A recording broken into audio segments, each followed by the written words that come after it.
And good morning.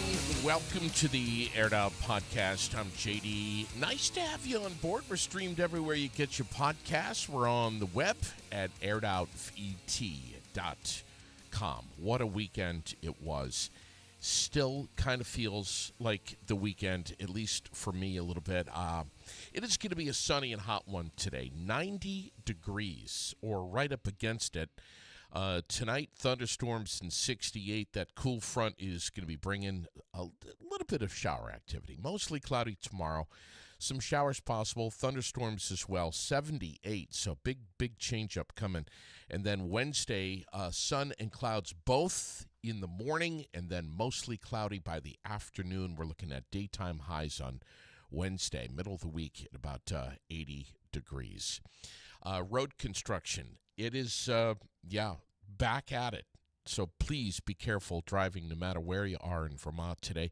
Hey, birthdays on this day, number 7 of July. Sean McManus, Cindy Hale, William Gates. Is that like Bill Gates? Do they call him Bill? I don't know. He's right here in Vermont. Michelle Smeedy, Laura Herring, Ann Cattieo. Wow, did I butcher that? Ed Brown, Tammy Deal. Let's see. Zoe Bobar, Lynn Bobar, Travis Huff, Nick Casarino, Ann Wilson, Tracy Roberts, and Brittany Vilbrin, all celebrating birthdays today. Red Sox beat the Nationals 6-4. They're going to start it up with the Rockies tonight. Yankees took the Mets also 6-4. Mariners tomorrow. NASCAR, I can never pronounce this guy's last name. Gibberon. I know I'm screwing that up too. He gets the win at Chicago. Mountaineers, North Adams made it 5 consecutive wins and a 3-0 series lead over the Mountaineers with an 11-6 win last night. Mountaineers are with Bristol tonight in Montpelier. Becky, I know you're going to help me out with that NASCAR name. Lake Monsters, 9-run 6th inning last night. Gave the Lake Monsters a 10-6 win over Westfield, hoping to get to one of those games real soon. This morning, by the way, it is the 7th of July. That means Giroux General Transport is starting it up today. They've got, of course, their CDL training course that is starting up. And this is going to be an amazing opportunity for so many students to jumpstart their career and getting behind the wheel with a CDL license, which is really exciting. Their next course I'm going to be telling you about very shortly. Got to touch base with Tracy today, but excited about that. It is the 7th, yes, of July, and many have been waiting for this day for a long time. This morning we're going to do something that I think we've only done a couple of times over the last 8 years, I guess.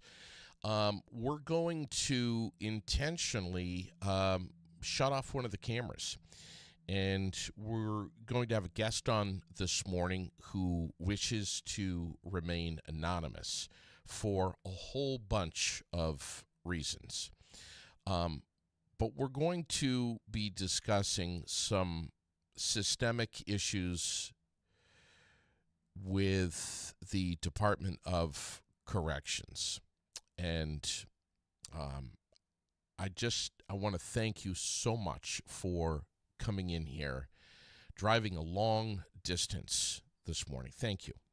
Well, thank you for allowing me your platform to speak on some of these issues. Yeah.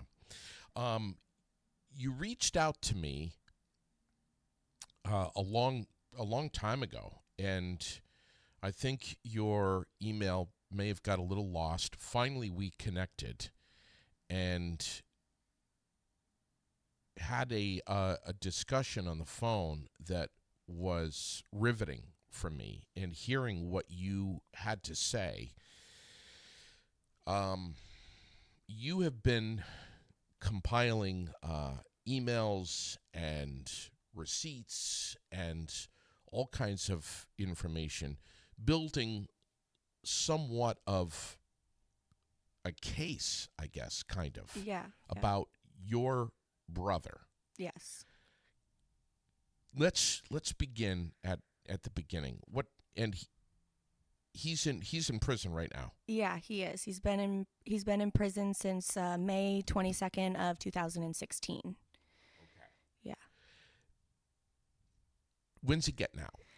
So he's actually going to be out this year, within the next 4 or 5 months. That's that's hopeful. Just because things happen in the Department of Corrections. He was supposed to be out quite some time ago, and there's been some delays on their end. So that's our hope. We've been hopeful for a while, but yeah, that's our hope. Okay. We also, part of our conversation, which was amazing, by the way, on the phone, is that we kind of decided that obviously telling his name and telling the reasoning behind why he's doing time and has been locked up since 2016 is going to cloud the message of what you're trying to convey here. Yeah. It's irrelevant. It is. Because every inmate is a person first, and I have that belief because I love an inmate and because I just have that heart. But it is hard for folks to sometimes see past mistakes and past experiences to really just see a person. And that's exactly what he is and what every inmate is. They are a person first. They are family members. They are loved ones. They are sometimes husbands, sometimes wives. And I want that to be known. And I know we talked too. I was a little afraid of giving his name or even mine out, because there has been retaliation when I've advocated in the past through different channels. I have never been on a podcast, as we talked about, but, calling in to the DOC and writing emails to different department heads and things like that. He's faced backlash and has gotten, picked on, called names, some trumped up things that may not have been a big deal had I not made phone calls or wrote emails. So that was another reason I just, I really wanted to protect him and give people a chance to get to know him as a person. He is going to be calling in. He is, yeah. This morning. Yeah, so he will be calling in just a few minutes now to tell his story, because it's his to tell. I want to talk about some of the bigger issues that I face as well. But really, yeah, he's the one dealing with this. He's going to be calling in from prison.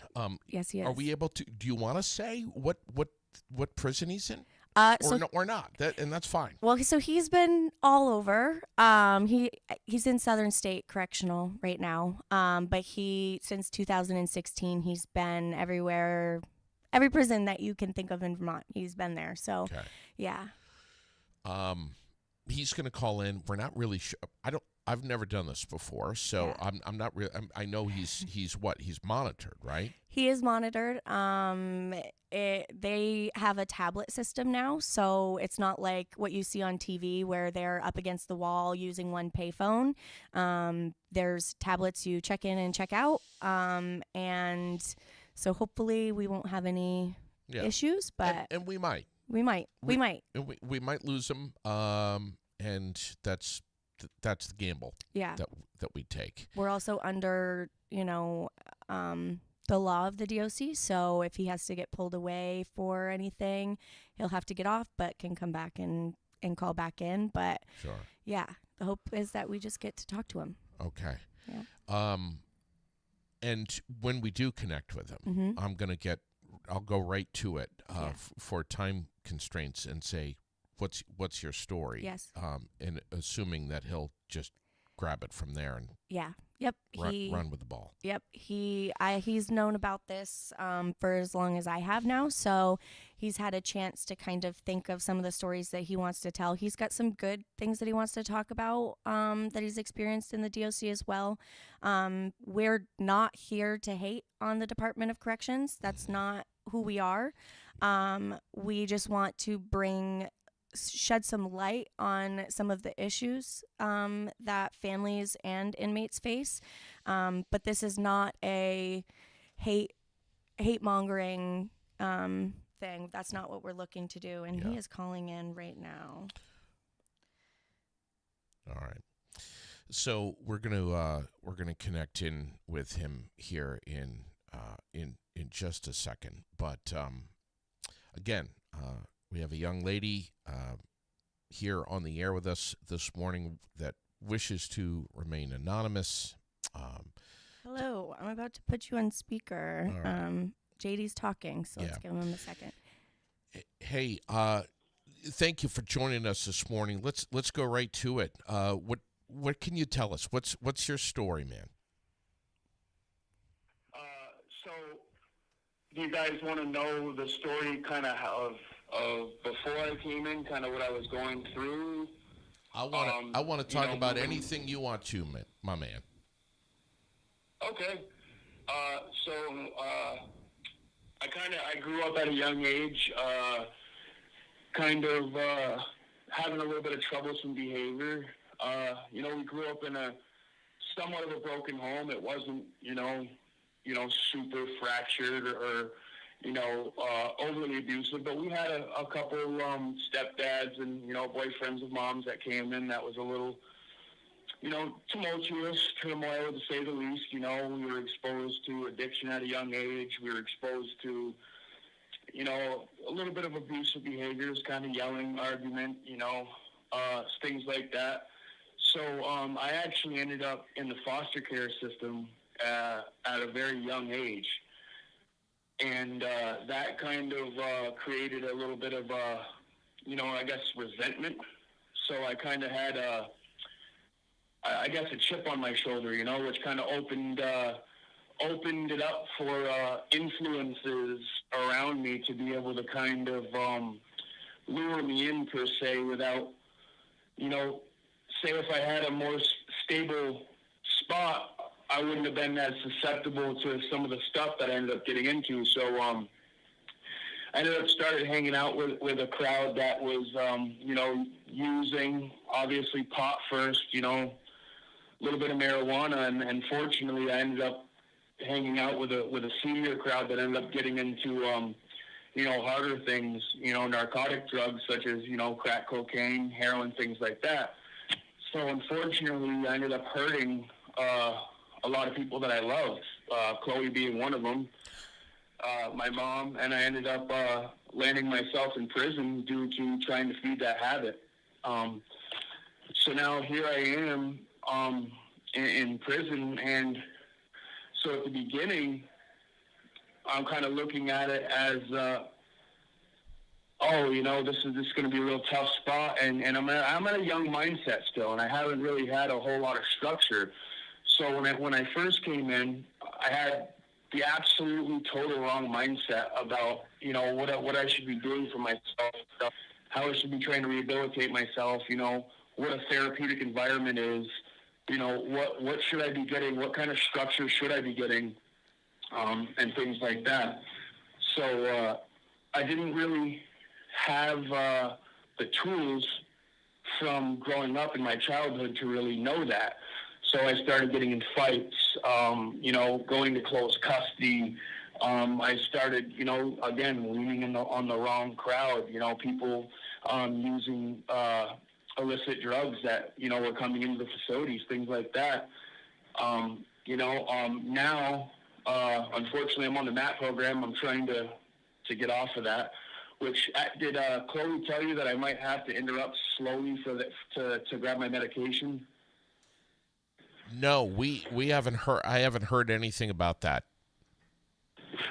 So I actually have to get my MAP medication shortly. Is there any way that she could talk about something while I get my MAP medication and then come back? Of course, yes. All right, because I really want to do this. This is really, really important to me. Actually, they're calling me now, but I really want to finish this. And yeah, sure. So right now we're at me coming in and kind of leading toward the senior groups, which actually kind of led to him going out now. And then I want to talk about the environment and the COs and kind of how broken the system is right now as well. You got it. Yeah, do what you have to do. All right, 10 minutes, sir, and I'll be right back. You got Sorry it. that this has to be interrupted. This is very important to me. Yeah, no worries. We certainly understand.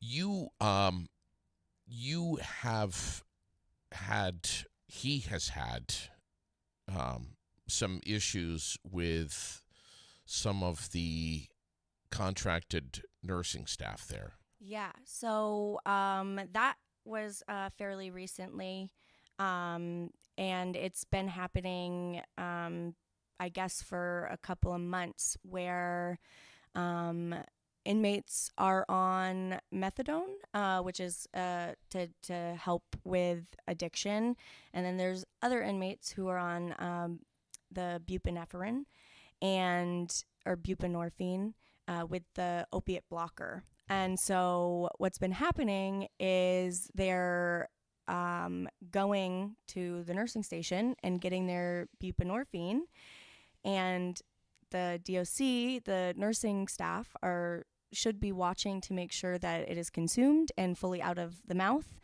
before letting them leave, and that hasn't been happening, and inmates have been bringing it back to the unit and giving it to other inmates who are on the methadone and sending inmates into instant withdrawals. And that recently happened to my brother. I myself have worked mental health as well as addiction health for the past 10 years. So I don't claim to know everything. I don't. But, there's certain things that are required of someone who's going through detox, or that they require, that just weren't provided. Yeah. He was given Gatorade and sent back to the unit in which he was drugged. It wasn't even allowed to bring the Gatorade back to the unit. He was allowed to sip the Gatorade while he was in the nursing station and then sent back within an hour. I tried to call and express concern, because although they say that there's not risk of death from opiate withdrawals, there's 16 cases in the U.S. in just the prison systems of inmates dying of withdrawal, especially a withdrawal like that, in the past 10 years. So I was met with a lot of resistance. I was hung up on. I was told that they wouldn't talk to me, that they couldn't talk to me.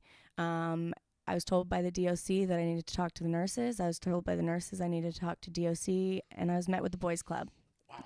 No names were given. I don't know who treated him. I don't know anything. I did make a report to the Secretary of State's office and the nursing board, because things could have been very, very different. If you're just joining us, I want to clear something up here because we have some people that are just tuning in and wondering who exactly we are speaking with. We're speaking with a young lady who wishes to remain anonymous and not on camera. We've done this before. It's been a while, but we are going to honor her and respect her privacy. Her brother has been incarcerated since 2016, yes. I think you said. Yep.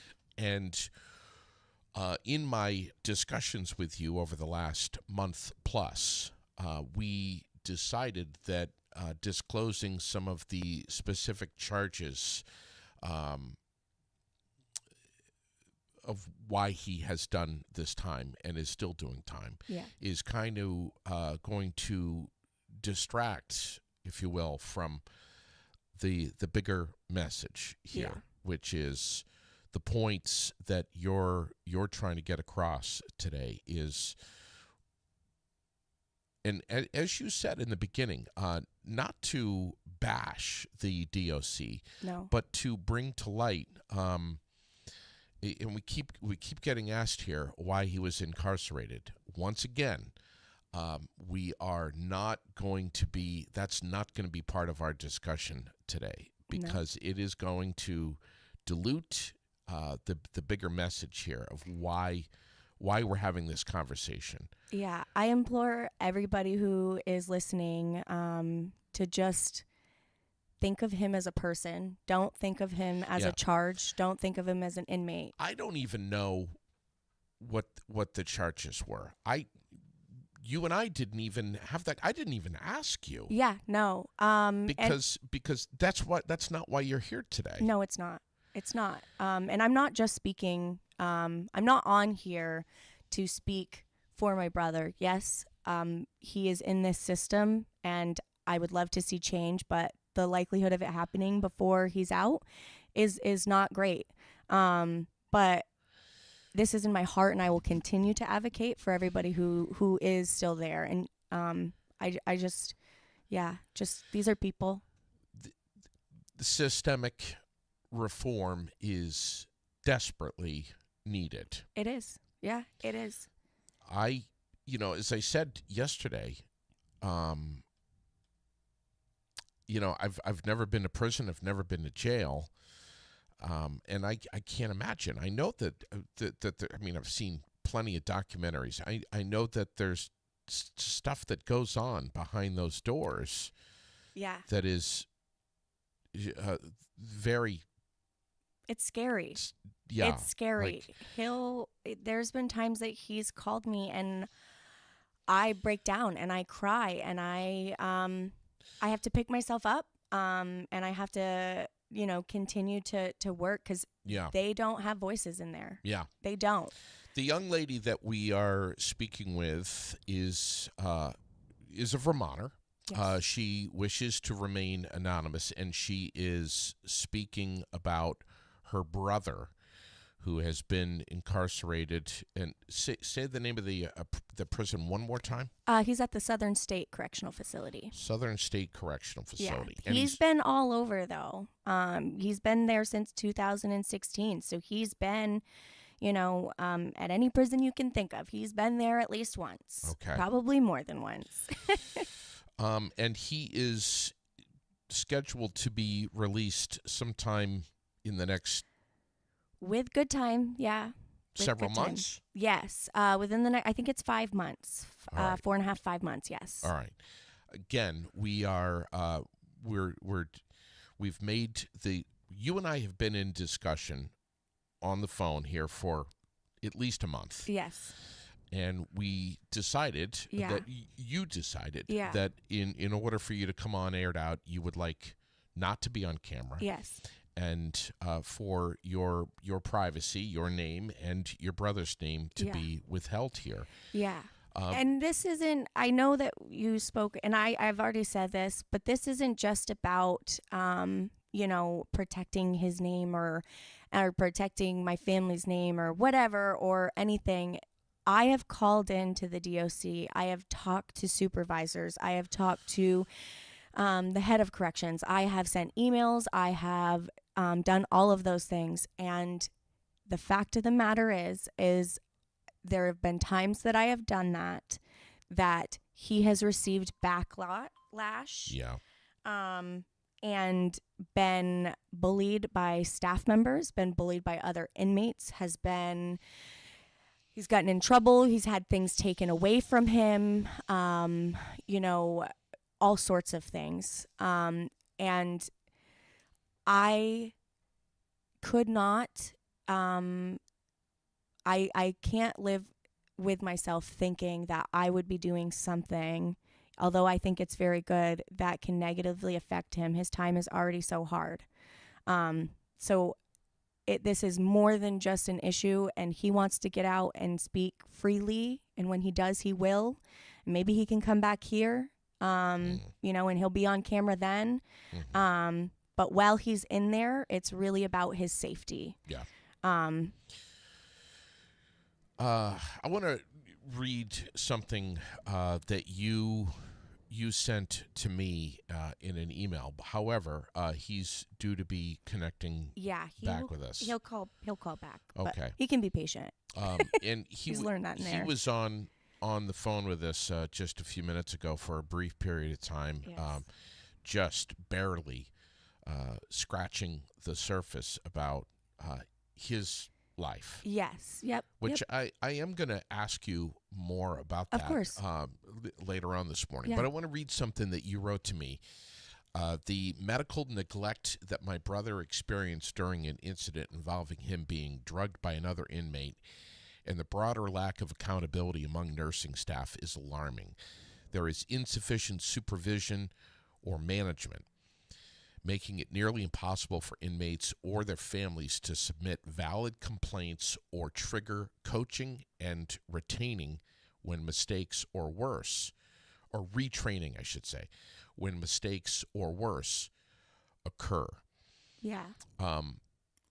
That's probably one of the big ticket items that you're hanging your hat on here. Yeah. That was just, that experience was so scary. I called the state police even because they have jurisdiction over the Department of Corrections, and they're, we can't go in unless the Department of Corrections calls us. I called the supervisor on duty. I'm told that I need to talk to the nursing staff. I call the nursing staff and I'm sent directly to voicemail. It wasn't until the next day after the drugging had occurred that I talked to somebody, and I got to talk to her for all of about a minute and a half before she swore at me, hung up, and told me that I needed to bring it up with the Department of Corrections because this was not her job and she wasn't going to do it. So I then, like I told you, I reached out I wanted to go there first because it's not about getting people in trouble. It's about making sure that this doesn't happen again to somebody else. Yeah. And you've been pushing that with me for quite a while here. Yeah. That this is not just about your brother. No. And what's happened to him. No. But also trying to raise some real awareness that there's some stuff going on behind the doors here. You do not know. I don't. And I didn't even nobody knows until I don't even fully know. I can't even fully comprehend everything because I'm not in that system. I know just what I've seen. I know what I've experienced as a family member, the struggles that I've had, as far as having to pay for, there being a monopoly on stuff that you can send in or phone calls being made because all of them are paid. So, I know just a little bit. And that's why I really wanted to have my brother on here because he needs to speak his story. Yeah. Because there are some deplorable things that have happened to him while in custody. He was flooded. Yes. In a cell? So he had gotten in trouble for something else. And they had cut all of his clothes off.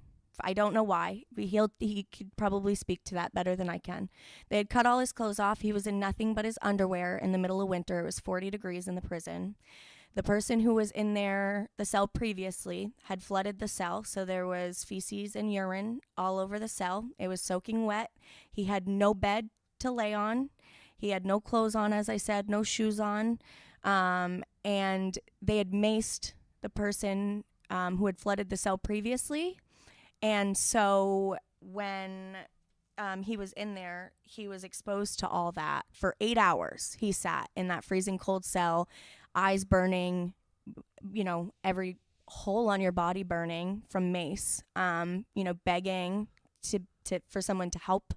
Guards came up and said, "Oh, well, I guess you shouldn't have done that." It's your own fault you're in there.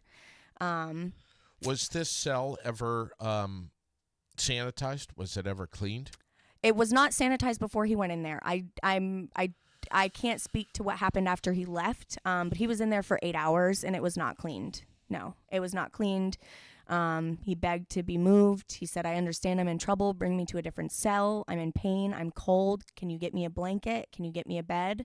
And was given not even common decency. We're getting asked here, can she tell us what her expectations are? And also being asked, have you documented any of this? Yeah, I have years of emails. So when he first went in, I graduated high school the year that he went in. 2016. 2016, yep. I graduated high school the year he went in. So I was 18. I'm now 27. So he's been in there almost 10 years. Or no, I guess 9 years. A little bit over 9 years. So at first I didn't have the knowledge that I do. Like I said, I've worked mental health for the past, 9 years, so 10 years almost. So I've gained a lot. I've gained the ability to advocate. And so I've got probably, I would say, 6 years of emails between me and also my mother, who works for the state of Vermont, just begging for help, begging for change. This is supposed to be a therapeutic environment where people can learn from their mistakes, and it has been anything but. He's not even receiving the services that he is required to get before he leaves prison, and that's what's kept him in for longer than what he was supposed to be. Can you give us an example? Yeah. So there is court-ordered therapy sessions that he is required to take in order to be paroled or to be put on probation.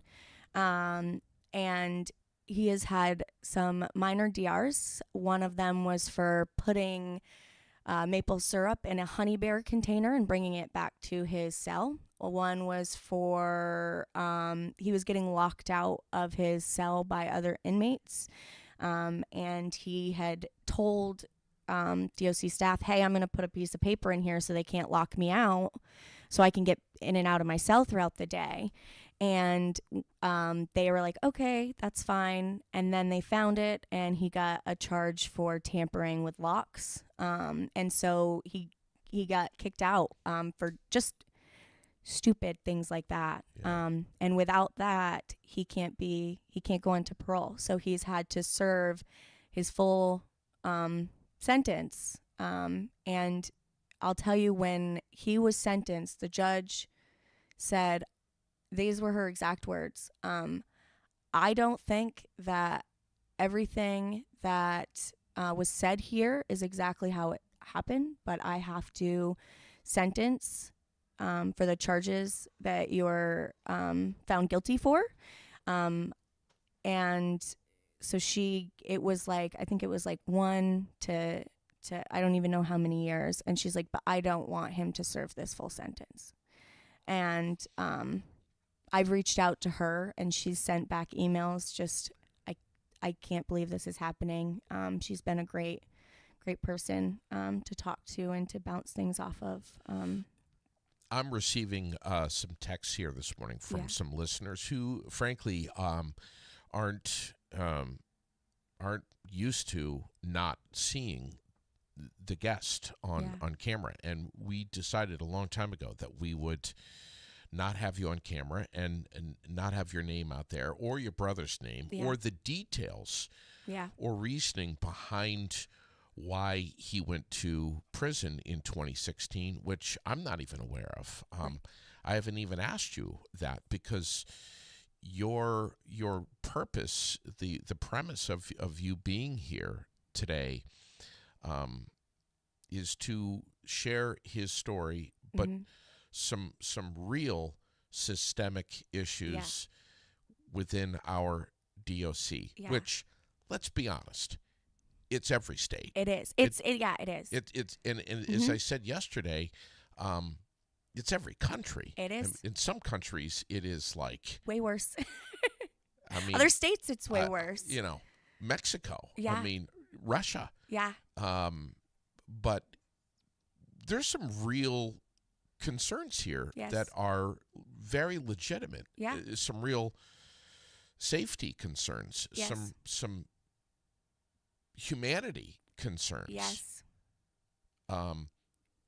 We also, let's say this, okay, or I'll say it.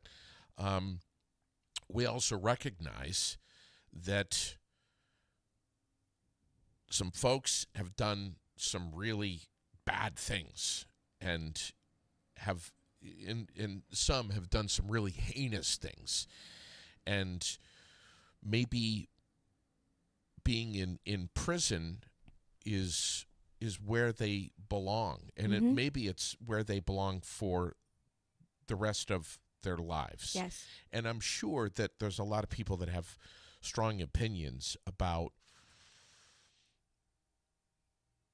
there's people that go to prison that, like I just said, that's where they belong, that's where they should stay. Yes. There's others, and we talk about hope here on the air all the time, that have the hope of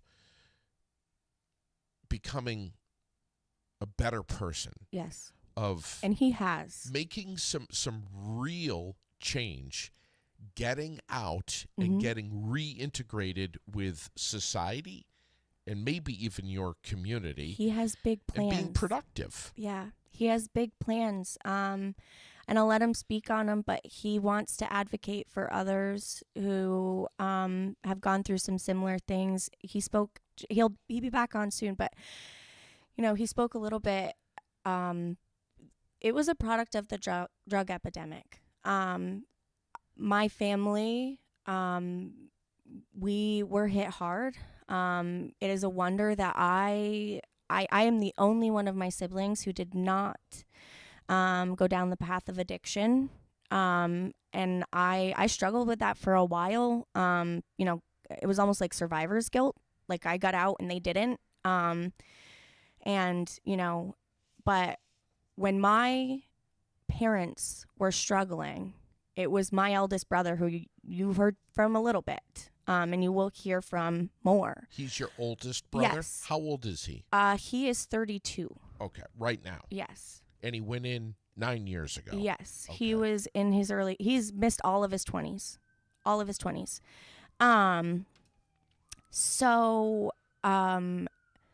He was the one who took care of me when my mom was not there, when she was out doing the things that you do when you're in a bad place.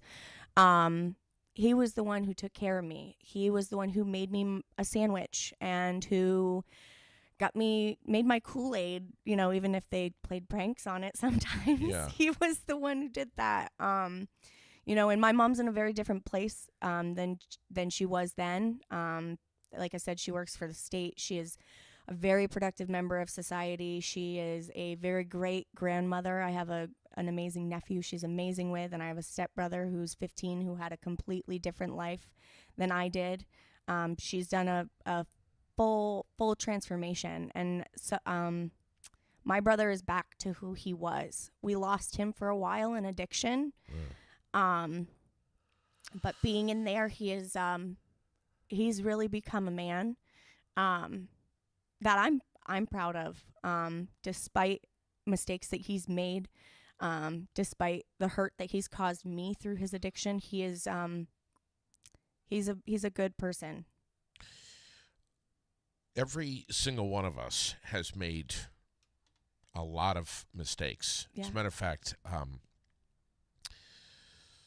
I was thinking over the weekend and had a brief discussion with a friend about some of the mistakes that I've made in my life, and I kept going backwards, earlier and earlier and earlier. Yeah. And some of those decisions and mistakes,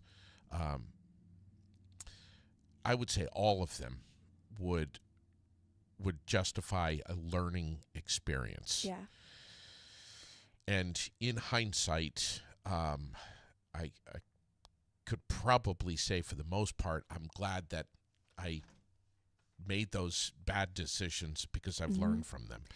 But it's another thing to make bad decisions that are heinous in nature or cause direct harm to others. Some of our mistakes that we make break the law, harm ourselves, maybe even harm some others, whether it's intentional or not. But some of a lot of what we hear about is that time is time behind bars, time removed from the planet is justified and maybe not justified. Yeah. I mean, there's people that are locked up behind bars all over the world right now Yes. who are completely innocent. Yeah. We hear the stories all the time. I don't want to touch on that.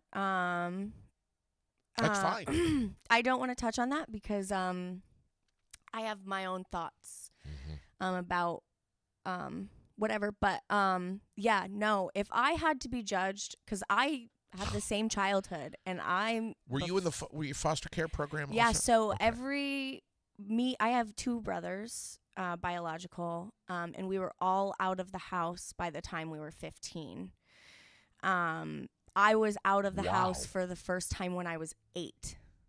And I was lucky I had an aunt who would take me in, and then I'd go back home and something would happen and I'd get kicked out again, and then I'd come back home and, something would happen.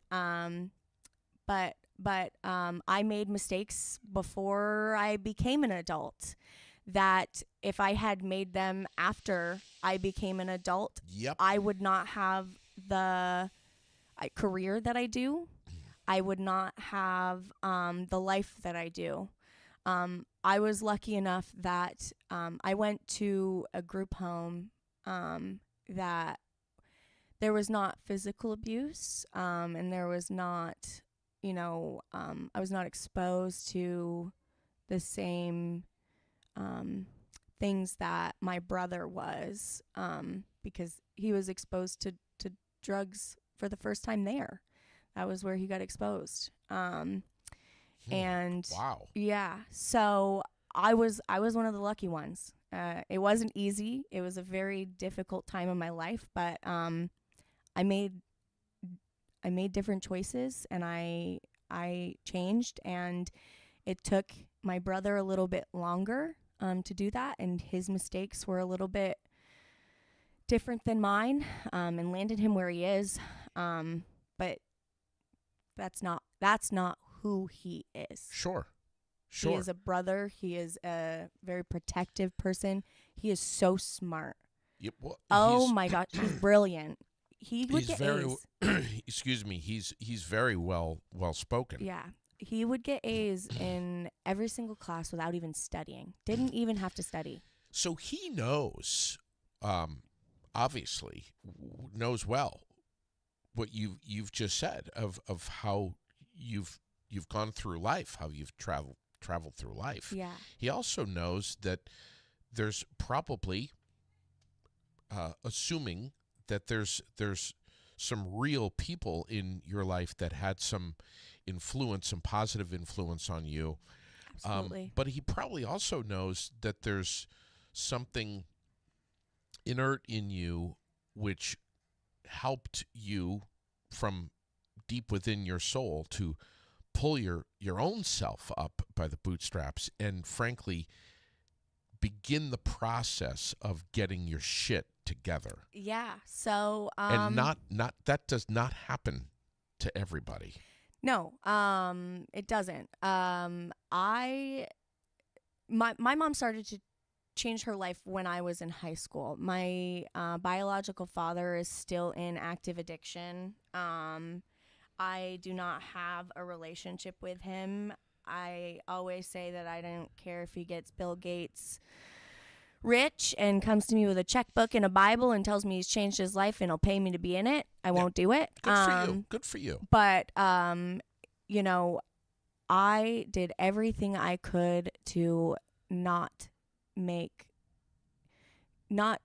I didn't want to hurt people the way that I was hurt when I was a kid. I didn't want to hurt people the way that my brothers were hurt when they were when they were children, through addiction and through, you know, the other things that have happened to us. And that's what pushed me. And you can go one way or the other. You can either, you know, follow down the same path, or you can say, "Ooh, I'll do anything to not be like you." Sure.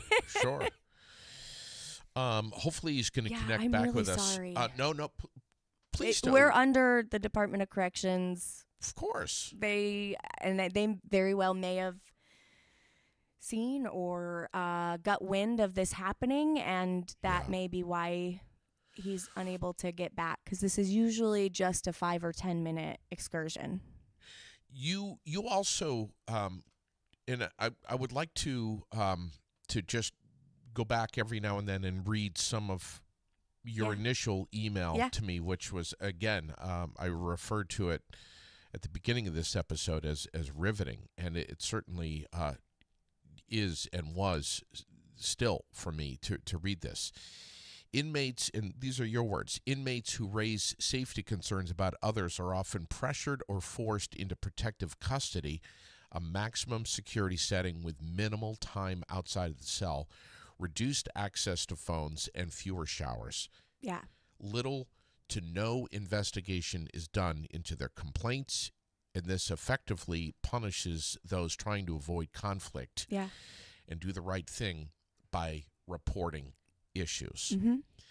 It is my hope, your hope, that someone in the Department of Corrections, someone who has some real grit and some real clout, is listening to this morning's episode. Yeah.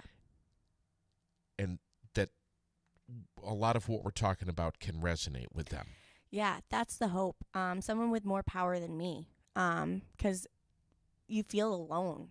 And as an inmate, you know, when you do speak up, even when the drugging happened, he was like, "Well, can't you look at the cameras?" And he's like, the officers, "I'm not going to sit there and look at the cameras all day. I'd have to do that all day." And I talked to him, and he's like, "Well, he says he thinks it happened in his cell." And I said, "Okay, well, how many people are in his cell other than him?" And he's like, 2. And I was like, "Okay, so if you watch the cameras and it doesn't happen on the unit, let's use some deductive reasoning, and it happened in his cell, it's one of the 2 guys."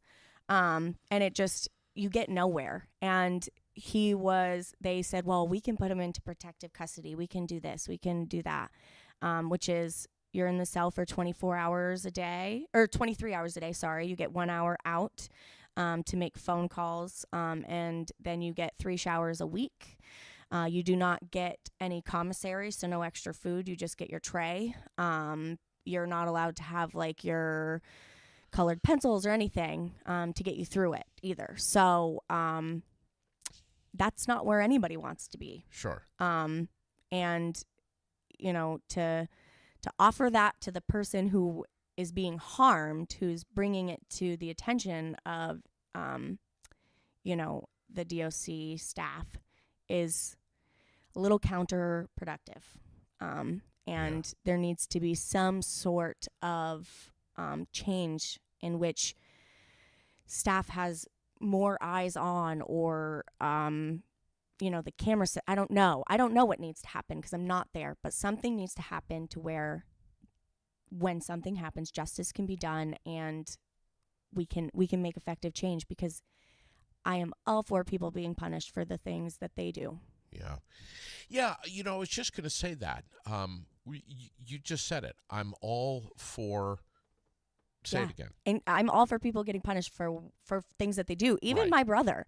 Right. Like, hold him accountable too. Right. Like, prison, jail is not supposed to be a vacation. No, it's not. But it should be a therapeutic place for people to make effective change.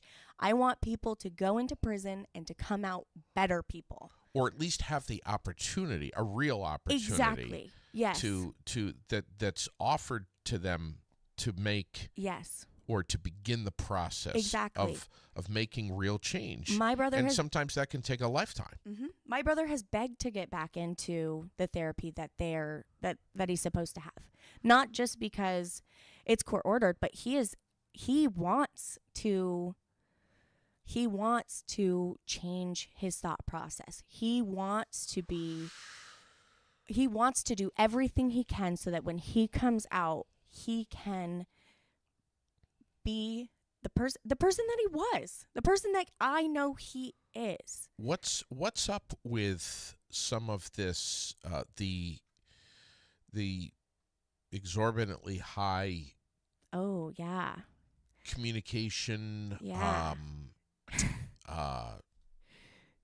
They've got a monopoly, which I thought was illegal, but what is this all about?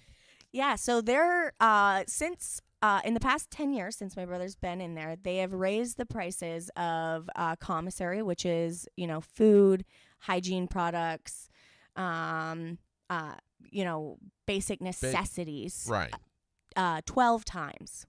They have not raised the pay that inmates receive once, and it is the only place that you can order things for your family members who are incarcerated. So they have a monopoly. You have to buy them from them. You have to pay the prices that they set. And you're saying in 9 years those prices have gone up 12 times? 12 times. 12 times, but the pay that they receive on the inside, the inmates receive, has not gone up a single time. What do you mean the pay that they receive? Yeah, What so is that? you can have a job while you're in prison, but they're paid cents. He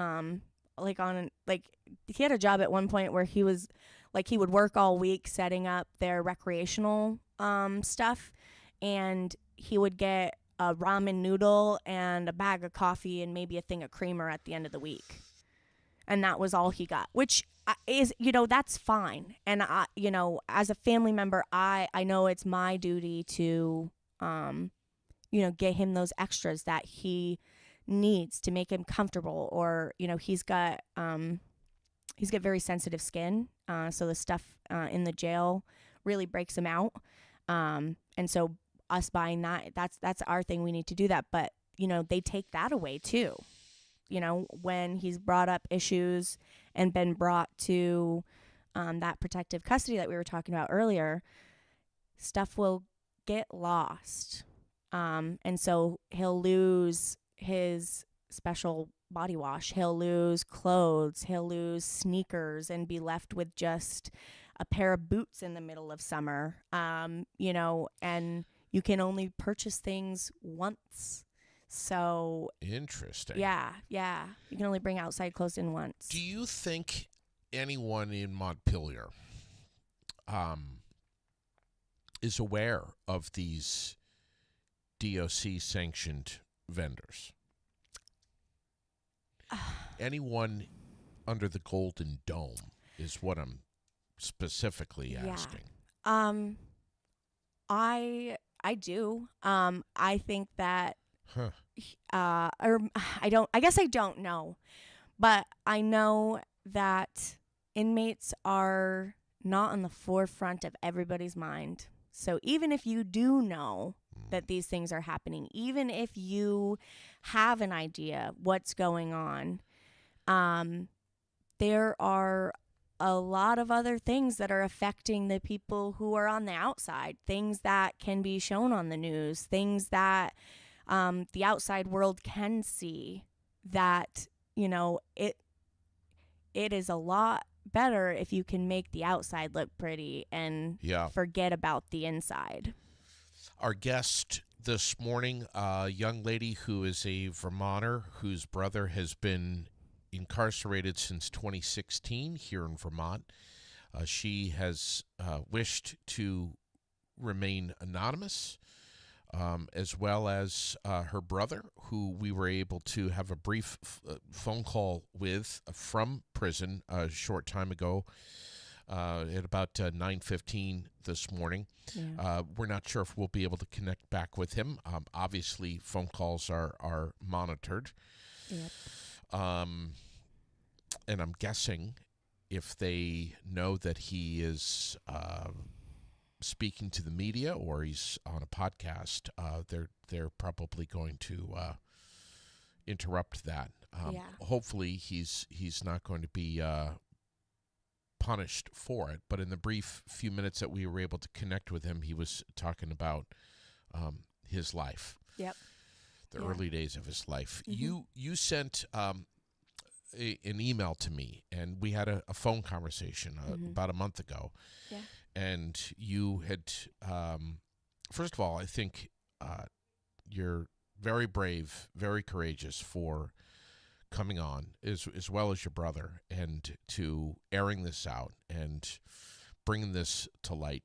In an email that you sent to me, which I'm periodically reading from this morning, you wrote, I've personally encountered off-duty correctional officers who made degrading comments such as, and I'm quoting here, "Time to babysit a bunch of junkies. Yeah. The animals never learn." Yes. These attitudes carry over into the facility where staff mock, provoke, and even encourage fights between inmates. Yes. We in case you're just tuning in, we also have said that this kind of stuff goes on in every state. In every state. It's not just Vermont. And I will again say that I have a tremendous amount of respect for our police force, for the Department of Corrections, the ones that are there because they have a heart for it, the ones that are there because they want to do the right thing, and because they want to be a help and to be of service to our community. I am in no way wanting to bash them, but I'm recently in a relationship, but I was single for quite some time and lived in the area close to, at one point, lived in the area close to where the facility was that my brother was in at that time. And so had just, dating sites or met them in the community and, whatever, had conversations with them. And without them knowing that I had a family member in the center, had made comments like that, and I get these are regular people. Sure. And so sometimes we say things that, we wouldn't want the world to know. But if that is the thought process that you have, if that is the mindset you have, then I can only imagine that when you're going in there, you have a chip that's on your shoulder. And I, working in mental health for the past 10 years, it's not the same as the Department of Corrections, but I've worked, in facilities, and people have called me a bona fide babysitter and, Wow. everything under the sun doing that. And I say, no, these are adults and these are people who have struggles just like me and you. And I would never, ever speak about anybody that I worked with in that way. And I cannot imagine having such a hateful heart to say something like that. Yeah. I mean, it just, there's been other things too, but those are just a couple that I remembered and had screenshots of that I could kind of back up. So that's why I mentioned those two. But we can't be surprised by this next sentence from your email. It says, some correctional staff have allegedly been involved in smuggling contraband and engaging in inappropriate conduct with inmates, including a woman that I personally knew who was terminated for both bringing in contraband and engaging in sexual acts with incarcerated individuals, up to but not limited to penetrative sex. Yeah.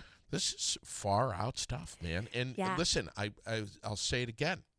Yeah. I know this is not just Vermont. I mean, this is everywhere. But here in our little green mountain state, it's going on. I'll tell you what, my brother spoke a little bit about how he used still, illicit drugs when he first went in. And I'll tell you, when I go into that facility, I'm searched. I go through metal detectors. I can't imagine how someone's getting stuff in, and I'm sure that it happens through that too. But most of the drugs and the contraband that's coming in, and this is coming from my brother's mouth, is coming from staff members. Yeah. And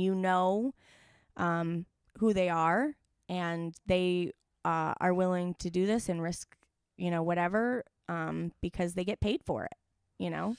Inmates are paying guards to bring things in, and the family member that I spoke about, she's not family member, sorry. She's a family friend. She's not a family member. She worked for the Vermont Department of Corrections. She brought in drugs. She brought in cigarettes. She brought in lighters. She brought in all sorts of things. Never any weapons or anything. But yeah, she ultimately got fired, not for bringing in contraband, although she was doing that, but she got fired for having sexual intercourse with an inmate, more than one inmate. And that was never reported to the news. That was never on the news. It's but it is happening. And you mentioned about, the staff encouraging fights. That happened just a couple months ago, where a woman would like, oh, well, he's saying this about you. You should go and I'll turn around. Turn around, or I'll open the cell for you. Just instigating. Yeah. Things. I'll open the cell for you. I'll turn my head. You guys can go fight. You can go fight them. You can do whatever. What's the story about his hearing device? Oh, yeah. So, sorry. My brother has always had bad ears. He was born with the same birth defect that Albert Einstein was, that made his head all cone-shaped. And so he had to have a portion of his skull cut out when he was just an infant to make a soft spot so his brain had room to grow.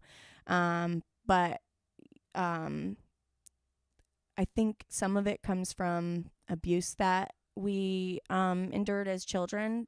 He has had bad ears, but it's gotten much worse being in prison, because there's constant noise. You can't get away from it. You can't drown it out. Sure. And it's just worsened and worsened his condition. So he can't hear very well. He can read lips, and he can, hear if you're talking directly to him, but in a crowd or when there's other noises around him, he's can't do it.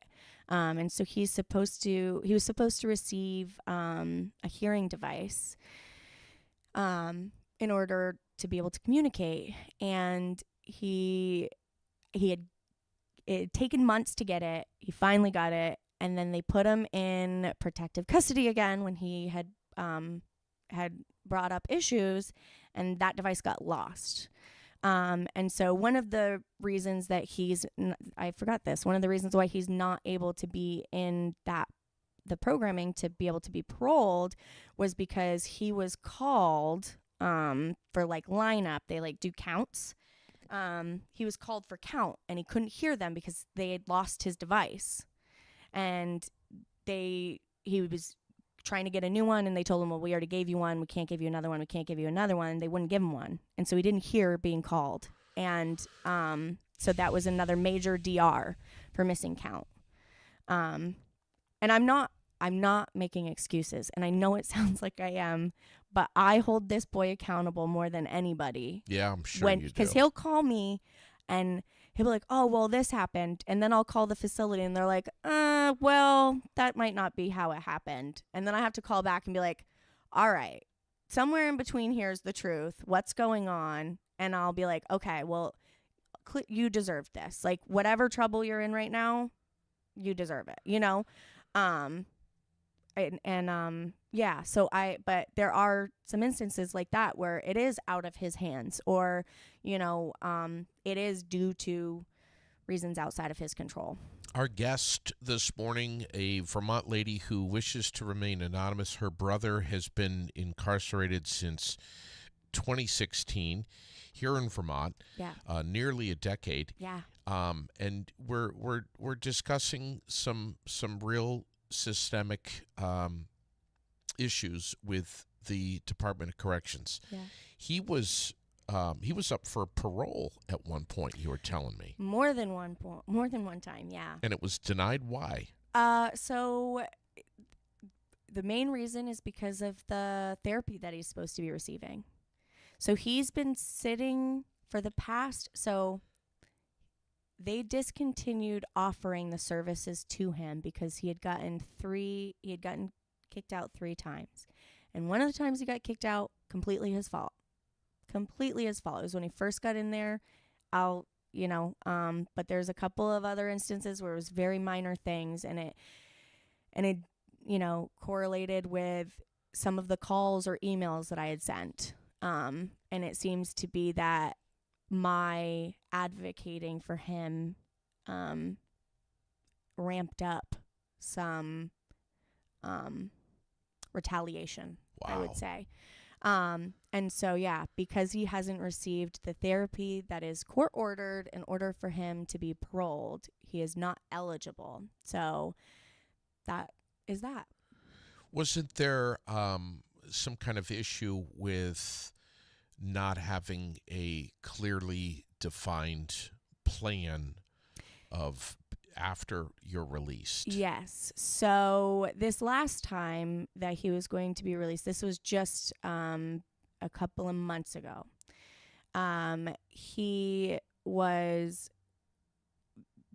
was like the closest that he's ever been to be paroled. Like, they were not thinking about the therapy because he had gone to court because they were trying to charge him with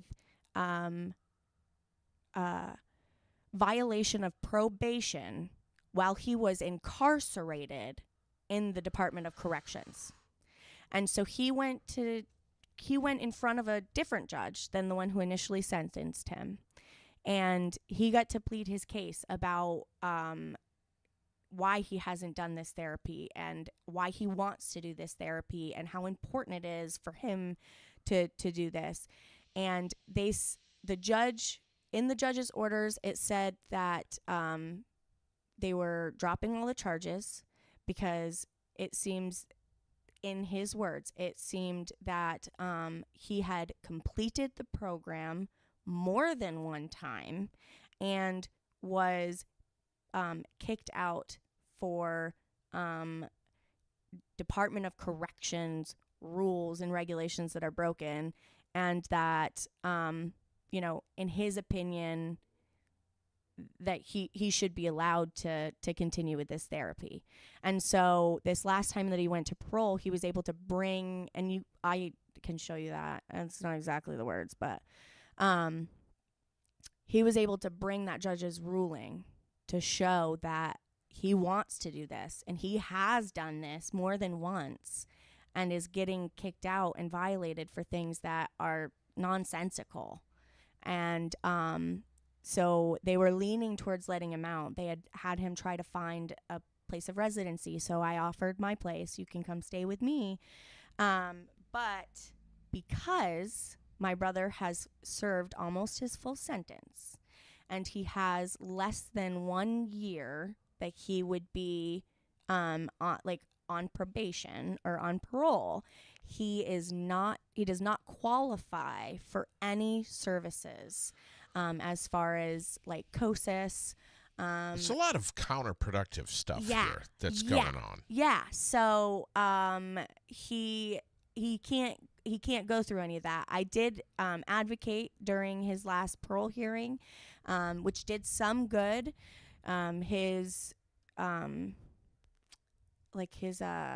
caseworker is going to push for him to be part of one of those programs so that he can receive some help once he gets out, because being incarcerated for 10 years, you're community-based support. It's community-based support. Yeah, he will receive the therapy that he's been trying to get while in prison once he's released, and they hopefully, with his caseworkers backing and with my advocacy, He will be able to go into a program like COSIS, which will help him find a job with a felony charge. That's hard. It will help him find a job. It will help him, paying a portion of rent. Obviously, like me, the family, and him, he will be responsible for some of it, but like help with some of it at least. Because I'm not rich. Yeah. But yeah, so yeah, It was it's counterproductive. Yeah. it was quite a while ago Yeah. that I had the CEO of Working Fields on the air with me. Mhm. You familiar with Working Fields? I'm not. It is a Vermont-based staffing agency that basically helps people, and those that have been incarcerated, re-entry into the workforce. Yeah. And they do an outstanding job. I will have to look into them because, yeah, I mean, I wouldn't be where I am without a helping hand. I went to the Department of Labor and was like, this is what I want to do. Can you help me? And having that opportunity was amazing. And hearing that there's something like that is amazing for my brother. But yeah, it's been an uphill battle. I've called every agency that I knew of. I didn't know this one. And just met brick wall after brick wall after brick wall. And I've broken some down, but another one pops up in its place before I can get there. This is a journey. It's not a race. No. And this transitional process can take a very, very, very long time. Yeah. And accountability is brought up again. Mm-hmm. Relationships are being made. Relationships are being broken. Yep.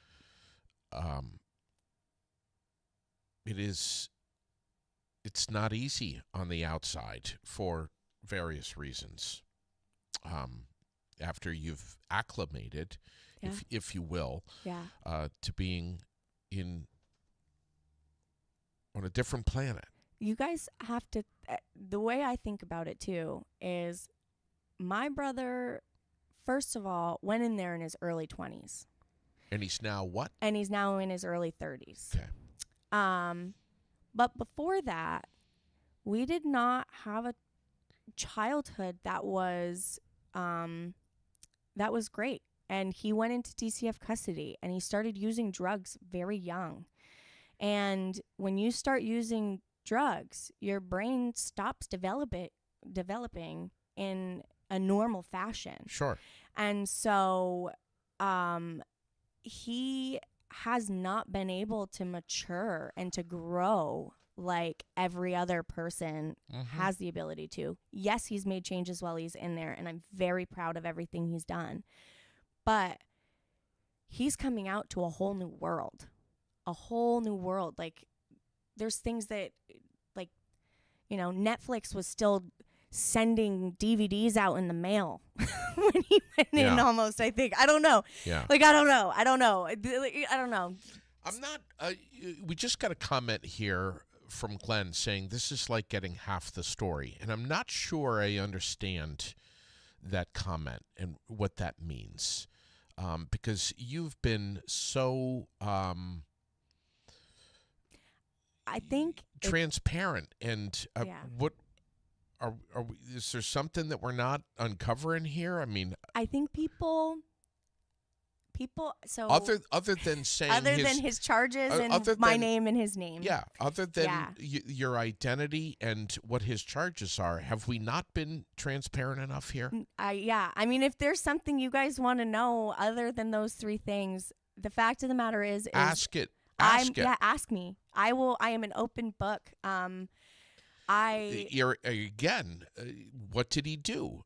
We have said repeatedly this morning that we are not disclosing what his crime is because that's not the premise behind the subject of this episode. Oh my gosh. Okay. I just got a text from my mom.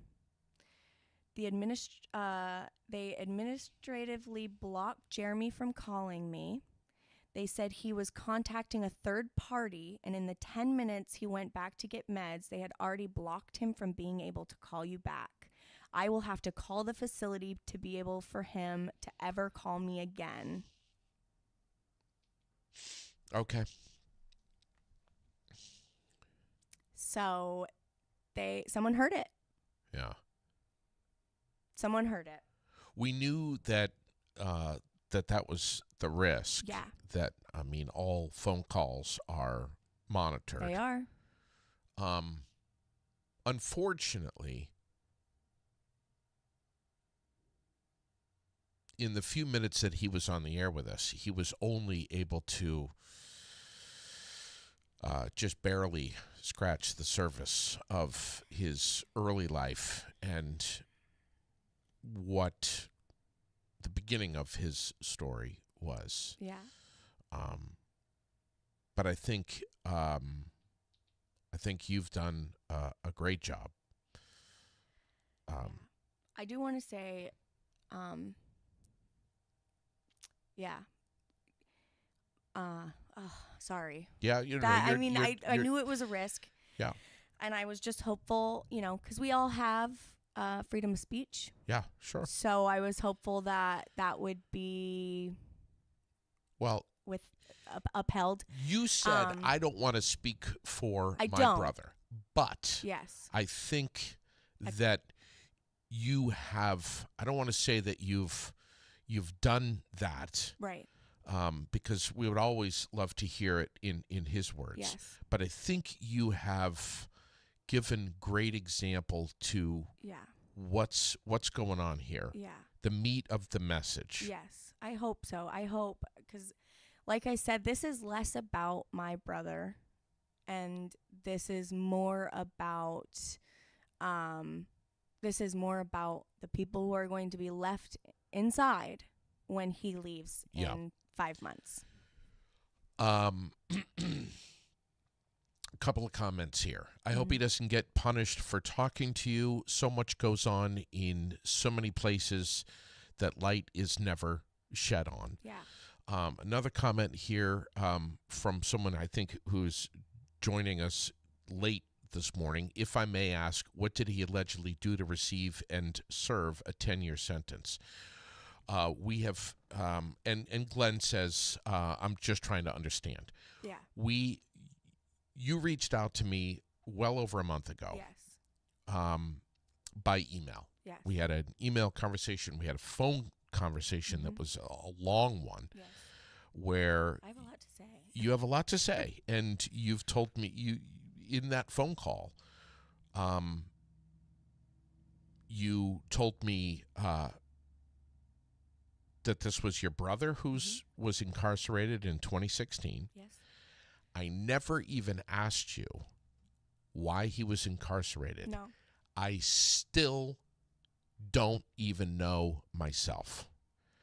So in our conversation about everything that we've talked about this morning, we agreed that really all of the message of what we've talked about this morning, we feel, you and I agreed that would be clouded. Yes. And we would be distracted from this message if we were to give detail of why he was incarcerated. Yes. Which, frankly, it's irrelevant. Yeah. It's not. What he did or didn't do or whatever. Yes. He has served 9 years. Yes. He's got how many? 6 months left? 6 months. Yep. 6 months. Yeah, that's with good time. But with good time. Yeah. And hopefully, I mean, I'd love to meet him. I'd love to chat with him. So that's his hope. This not sharing identity wasn't just about not clouding the message, but it was about his safety. And as you guys see from the message I receive, inmates are not given the same rights as we are to be able to speak And there's retaliation that happens when advocacy is attempted. It's happened many times. Yeah. On when I've called in or sent emails or Yeah. or made a report, Right. where he will receive some trumped up charge or whatever, Sure. a write up, after something like that happened. So his plan is that he's going to get out. He's going to reintegrate back into society, and get to a point, where he's got a job and he's got a place, and then he wants to come on here and he will show his face and he will have those conversations. That's what he wants to do. And I hoped that he would be able to speak a little bit about it today, but he's been silenced. But that won't be forever. And if you're willing to have him, he wants to come on, and those questions that you guys are asking can get answered. Thank you ever so much Thank you. for being so courageous to come in here, despite just wanting your own privacy as well. Not only just for you, Yeah. but also for your family. Yeah. And I think there's great admiration in the fact that Yeah. you wanted to transparently share this story, but you Yeah. also wanted some privacy here, which I think is really admirable. Yeah. I mean, I'm in a career job. Right. My mom's in a career job, and the mistakes my mom made are in the past. And I always say my mom did the best for us that she could in the Yeah. place that she was. She was always there. We always, my mom was a very good mother. She made some mistakes, and I don't want people to look down upon her. I don't want people to look down upon me, or to lose the message, because my brother is a person. Yeah. He is, and he is a son, and he is a cousin, and he was and still is one of the people that I look up to. He's so smart. He's very funny.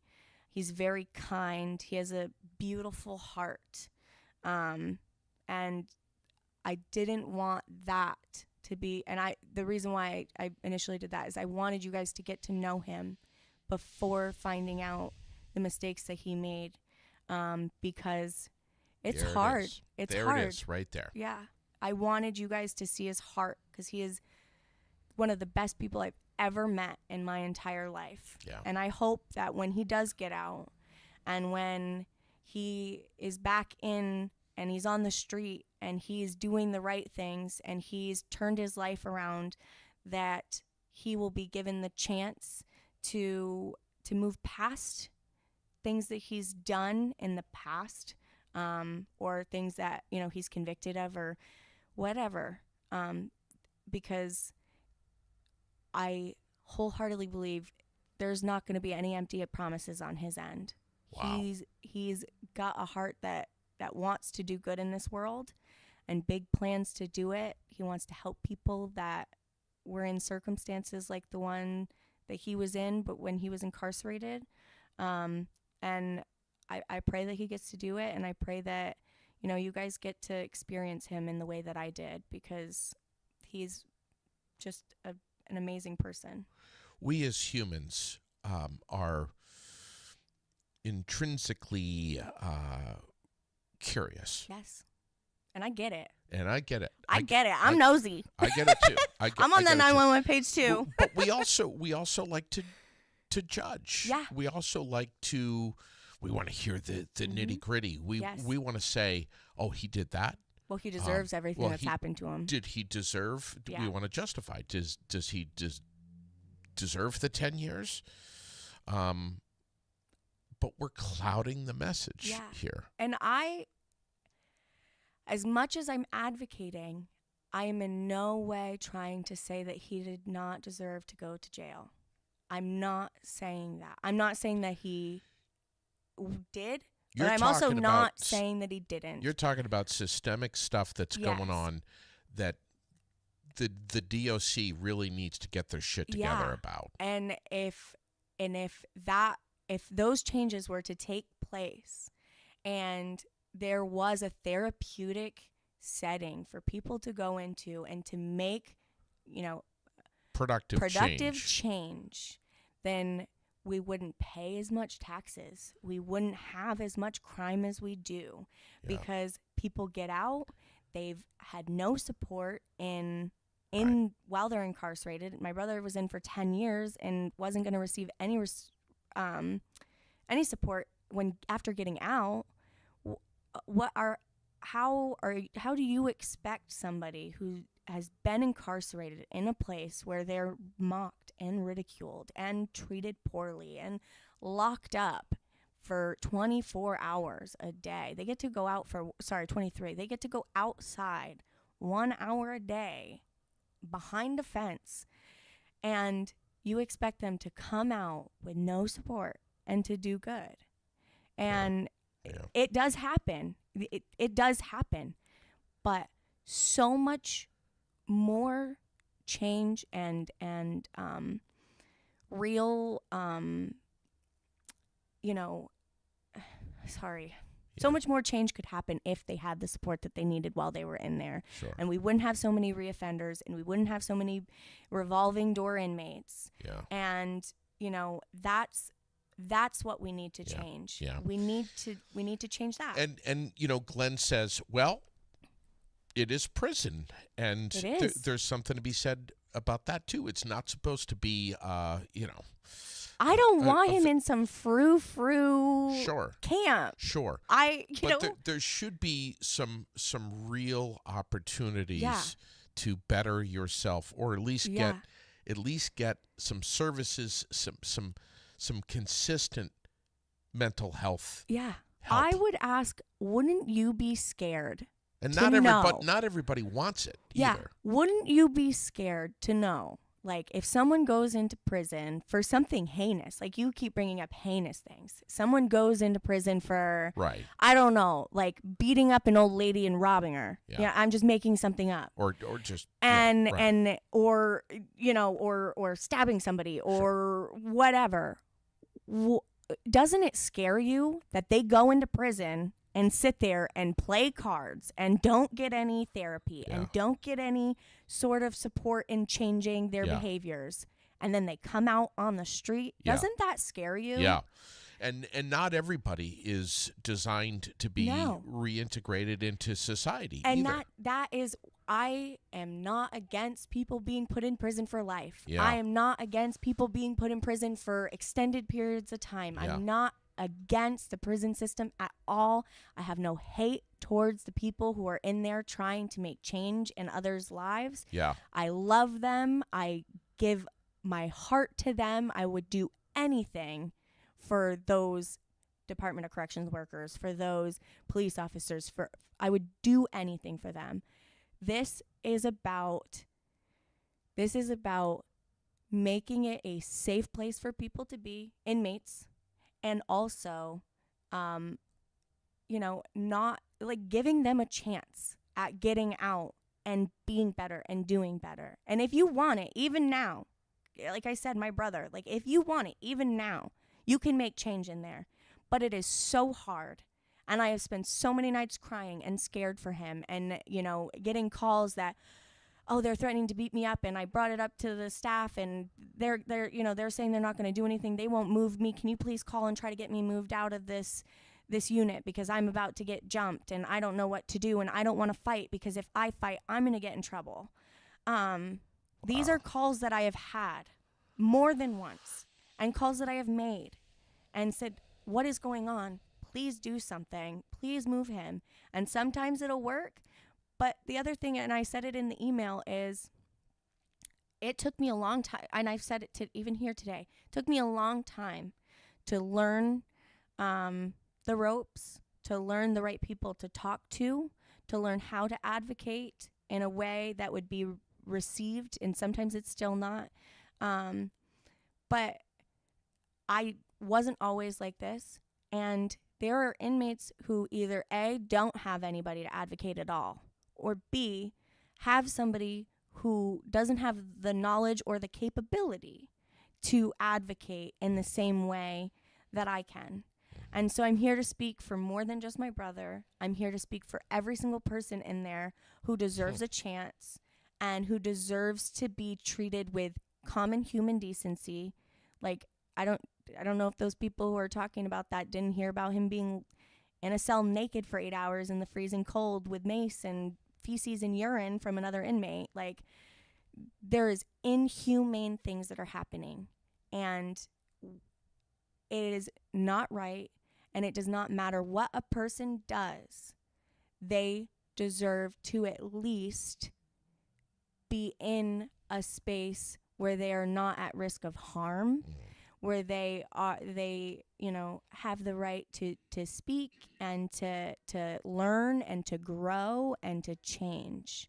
And that's not what it's been. My brother wanted to speak on some good things, and there are good things about the DOC, and I'm grateful for. But there's a lot of change. What are you hoping for as a result of this episode today? Are you hoping that this episode will fall on some ears that will get their attention enough that they may contact you and say, let's have a private conversation here? Yeah. So there's a lot of things that I want to get out of that. That's probably the biggest thing that I want to get out of this. But also, like I said, I don't even fully know because I'm not in there, but I have a little bit more understanding because I have a family member that's incarcerated. People just don't really know what's going on. And I feel like if people knew the things that were happening, they would not, or I hoped that if people knew that the things that were happening behind closed doors to these individuals, let's not call them inmates, these people, they are people first. They are brothers, they are sisters, they are mothers, they are fathers, they are aunts, they are uncles, they are grandparents. Regardless of whatever they've done, these are people, and they deserve humanity. And I want... Period. I would like somebody who has more power than I do to hear this and to either work to make change on their own or to reach out to me, because I will do everything I can to help fix this problem that I see. And I just hope that some people's hearts can be opened and some people's eyes can be opened to what's going on, so that there's more people like me who care and who want to see the change and who will continue to advocate. And if there's family members that are that have people incarcerated, that they can reach out and maybe possibly and we can work together and come together, because it's a very lonely place to be. So that's my hope. But I would love for someone who can make change to hear this. Let's get a relationship going here between yourself and me. Let's stay in touch. Yes. I would love for this to not just be one of those episodes that hits and then it's gone. Yeah. I would love to have you back. I would love to have an update here. Yeah. Whether it's 6+ months from now or less. Yeah. But we're going to, please, let's stay in touch. Absolutely. And yeah. Let's have this conversation again. Let's have updates. And I mean, if I'm unable to have him call in, other options, he can send emails to me. Okay. So maybe we can get some further information from his side of things. 'Cause like I said, I can't comprehend everything because I'm not there. Sure. So maybe there's a workaround, or I don't know. But yeah, I would love to give updates. I would love to continue to have this conversation that needs to be had. Yeah.